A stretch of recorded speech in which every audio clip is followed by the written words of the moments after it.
नमस्कार, मैं चंदन कुमार और आप देख रहे हैं देश भर के कर्मचारियों की भरोसेमंद आवाज अंगवानी। और साथ ही देश भर के तमाम सीएपीएफ भाइयों को राम राम है, नमस्कार है, जय हिंद है।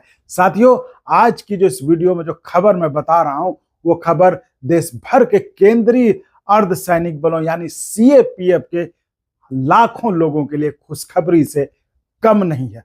आप सोचिए, अगर आप सीआरपीएफ, बीएसएफ, सीआईएसएफ, आईटीबीपी या एसएसबी में इंस्पेक्टर हैं और आपने 4800 ग्रेड पे में 4 साल की सेवा पूरी कर ली है, लेकिन फिर भी आपको 5400 ग्रेड का पे नहीं मिल रहा है और उसे पाने के लिए आपको कोर्ट कचहरी का चक्कर लगाना पड़े, तो क्या होगा?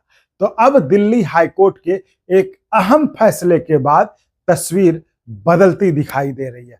कहा यह जा रहा है कि पात्र इंस्पेक्टरों को अब 5400 ग्रेड पे का लाभ देने के लिए अलग अलग कोर्ट जाने की जरूरत नहीं पड़ेगी। तो अब सवाल उठता है कि क्या सचमुच में अब ऐसा हो गया है? क्या यह फैसला सभी सीएपीएफ के कर्मियों पर लागू होगा या फिर यह फायदा किसी विशेष वर्ग के सीएपीएफ कर्मियों को मिलेगा या किसी को नहीं मिलेगा? और क्या यह फैसला आने वाले दिनों में 8वें वेतन आयोग की बहस को भी प्रभावित कर सकता है? तो आइए पूरी खबर विस्तार से समझते हैं, आपको बताते हैं आखिर ये क्या है पूरा मामला जो कि 8वें वेतन आयोग तक इसका प्रभाव पड़ सकता है सीएपीएफ के भाइयों के लिए। तो केंद्रीय सैनिक बलों के अर्धसैनिक बलों के हजारों इंस्पेक्टर लंबे समय से यही मांग उठा रहे थे और उनकी मांग थी कि वित्त मंत्रालय के 2008 के कार्यालय ज्ञापन के अनुसार जिन अधिकारियों का ग्रेड पे 4800 रुपए है और जिन्होंने उसमें 4 साल की नियमित सेवा पूरी कर ली है, उन्हें 5400 रुपए का नॉन फंक्शनल ग्रेड भी मिलना चाहिए। देश के कई अन्य विभागों में यह व्यवस्था लागू है, लेकिन सीएपीएफ में इसको लेकर लगातार विवाद चलता रहा। नतीजा क्या हुआ?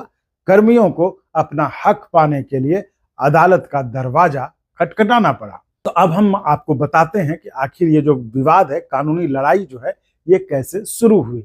सबसे पहले आईटीबीपी के इंस्पेक्टर सुशील कुमार का मामला चर्चा में आया। उन्होंने दिल्ली हाईकोर्ट में जाकर याचिका दायर की। हाईकोर्ट ने उनके पक्ष में फैसला दिया और कहा कि 4800 ग्रेड पे में 4 वर्ष पूरा करने वाले एलिजिबल इंस्पेक्टर 5400 के ग्रेड पे के हकदार हैं। अब सरकार इस फैसले के खिलाफ सुप्रीम कोर्ट चली गई है ना, जैसा कि ओपीएस में है। तो लेकिन वहां भी राहत नहीं मिली। पहले एसएलपी खारिज हुई और बाद में समीक्षा यानी रिव्यू पिटीशन भी खारिज कर दी गई। यानी न्यायपालिका ने साफ संकेत दे दिया कि पात्र अधिकारियों को यह लाभ मिलना चाहिए। और अब आई सबसे बड़ी राहत की खबर। जो रिपोर्ट है उसके मुताबिक दिल्ली हाईकोर्ट ने यह स्पष्ट कर दिया है कि जो कर्मचारी नियमों के अनुसार पात्र हैं, उन्हें बार बार अदालत आने की आवश्यकता नहीं होनी चाहिए। और यही वजह है कि इस फैसले को सीएपीएफ इंस्पेक्टरों की बड़ी जीत कही जा रही है। इससे सीआरपीएफ, बीएसएफ, सीआईएसएफ, आईटीबीपी और अन्य बलों के उन अधिकारियों में उम्मीद जगी है जो वर्षों से अपने वित्तीय अधिकारों की लड़ाई लड़ रहे हैं। अब सवाल है कि इस फैसले से कितने लोगों का फायदा हो सकता है। अब देखिए, कोई आधिकारिक संख्या तो अभी सामने नहीं आई है, लेकिन विभिन्न बलों में ऐसे हजारों इंस्पेक्टर हैं जिन्होंने 4800 ग्रेड पे में 4 वर्ष की सेवा पूरी कर ली है। और यदि यह फैसला व्यापक रूप से लागू होता है तो न केवल उनका वेतन बढ़ेगा, बल्कि भविष्य के भत्तों, पेंशन और अन्य वित्तीय लाभों पर भी असर पड़ सकता है। तो यही कारण है कि सीएपीएफ के लोग में इस खबर की को लेकर भारी उत्साह है, खुशी देखी जा रही है। लेकिन एक बड़ा सवाल अभी भी इसमें बाकी है कि क्या सभी पात्र कर्मियों को स्वतः लाभ मिल जाएगा इसका? यहीं पर मामला थोड़ा जटिल हो जाता है। जी हाँ, यहीं पर थोड़ा समझने की जरूरत है।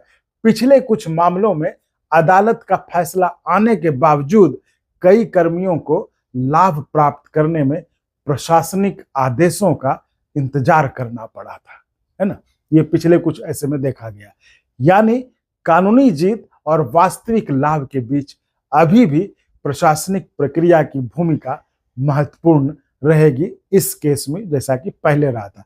इसलिए सीएपीएफ कर्मियों को अंतिम आदेश पर नजर बनाए रखनी होगी। जी हाँ, जब तक कि कोई सरकारी मतलब विभाग के स्तर पर कोई ऑर्डर जारी नहीं होता, उस पर जो है नजर बनाए रखनी होगी। तो सीएपीएफ कर्मियों के लिए यह फैसला, मतलब अब आप कहेंगे कि ऐसा है तो ये फिर सीएपीएफ कर्मियों के लिए फैसला महत्वपूर्ण क्यों है? तो साथियों, सीएपीएफ में सबसे बड़ी समस्याओं में से एक है कैरियर स्टैग्नेशन की, यानी पदोन्नति और वित्तीय प्रगति में देरी। तो कई रिपोर्टों में यह मुद्दा उठाया गया है कि कर्मियों को पहली बड़ी पदोन्नति के लिए लंबा इंतजार करना पड़ता है। तो ऐसे में 5400 ग्रेड पे जैसी वित्तीय मतलब फाइनेंशियल अपलिफ्टमेंट जो है वो केवल वेतन वृद्धि नहीं है, बल्कि यह सम्मान, करियर प्रोग्रेशन और आपके मनोबल से भी जुड़ा हुआ मामला है। अब ये तो आप सब समझ गए कि किनका असर होगा, कौन इससे प्रभावित होगा और इसका फायदा क्या होगा। अब सवाल है कि 8वें वेतन आयोग से इसका क्या कनेक्शन है, क्योंकि अभी चर्चा तो पूरे देश में 8वें वेतन आयोग को ही लेकर चल रही है। तो साथियों, आपको पता है कि सीएपीएफ कर्मी लगातार मांग कर रहे हैं कि उनकी सेवा परिस्थितियों, जोखिम और करियर की चुनौतियों को विशेष रूप से ध्यान रखा जाए। 5400 ग्रेड पे का यह मामला दिखाता है कि सीएपीएफ कर्मियों को अपने वैध अधिकारों के लिए, जो वैलिड उनके राइट्स हैं, उसके लिए भी कितनी लंबी लड़ाई लड़नी पड़ती है। इसलिए आने वाले समय में वेतन आयोग की चर्चाओं में भी यह मुद्दा जोर पकड़ सकता है। तो कुल मिलाकर सीएपीएफ के इंस्पेक्टरों के लिए यह एक ऐतिहासिक मोड़ साबित हो सकता है। सुप्रीम कोर्ट में सरकार की एसएलपी खारिज हुई, रिव्यू पिटीशन भी खारिज हुई, दिल्ली हाई कोर्ट के फैसलों ने पात्र इंस्पेक्टरों के पक्ष को मजबूत किया और अब उम्मीद की जा रही है कि जो योग्य कर्मियों को 5400 ग्रेड पे का लाभ पाने के लिए अलग अलग अदालतों की शरण नहीं लेनी पड़ेगी। ऐसा अब दिल्ली हाई कोर्ट के फैसले के बाद लग रहा है, लेकिन अंतिम तस्वीर तब साफ होगी जब संबंधित बल और गृह मंत्रालय व्यापक स्तर पर अनुपालन की दिशा में ठोस कदम उठाएंगे, यानी वहां से आदेश जारी होगा। अब आप बताइए, क्या सीएपीएफ कर्मियों को यह लाभ स्वतः मिलना चाहिए या फिर हर बार कोर्ट की लड़ाई लड़ना उचित है? अपनी राय कमेंट बॉक्स में जरूर लिखें और वीडियो पसंद आया हो तो लाइक, शेयर, सब्सक्राइब जरूर करें।